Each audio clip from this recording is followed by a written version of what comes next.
النهاردة هنعمل مع بعض مراية ترند حلوة قوي، شكلها هيبقى تحفة. اول حاجة جبت باترون لورقة شجر رسمتها وحطيتها فوق الفوم الجليتر وحددت وبقصها بالمقص.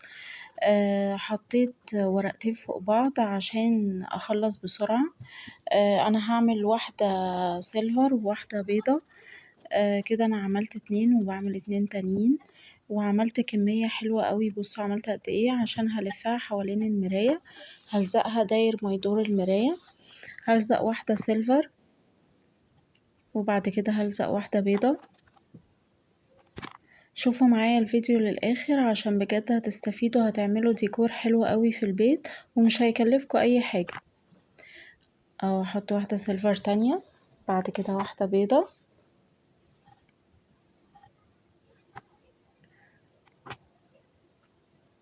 واحدة سيلفر، واحدة بيضة. بعد كده بص شكلها هيبقى عامل ازاي، حلوة قوي. بعد كده هجيب الصلصال الفوم ده وهعمل ورد. هوريكوا ازاي تعملوا ورد بصلصال الفوم، سهلة قوي.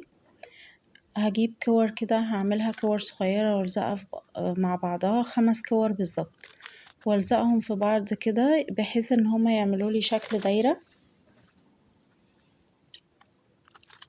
اهو. بصوا بعد كده هجيب الخلة اللي هي بتاعت السنان وهعمل علامات بالطول كده على الوردة من بره، وعملت كورة لون تاني وحطيتها في النص.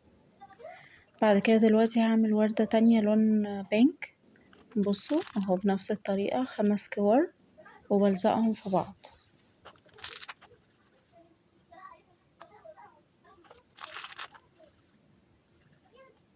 اهو.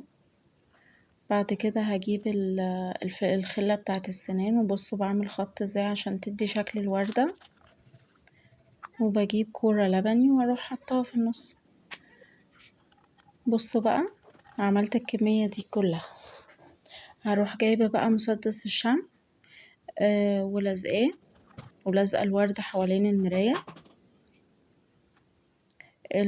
الصلصال الفوم ده بعد ما بينشف بيبقى عامل زي الفوم كده، بلزقه بالشمع حوالين المراية، هيبقى شكلها عسول قوي. بصوا تحفة قوي. هنعمل لها بقى علاقات كده من تحت، هيبقى شكلها لذيذ قوي. بصوا بقى الشكل النهائي بجد هيعجبكم قوي. بصوا قمر ازاي.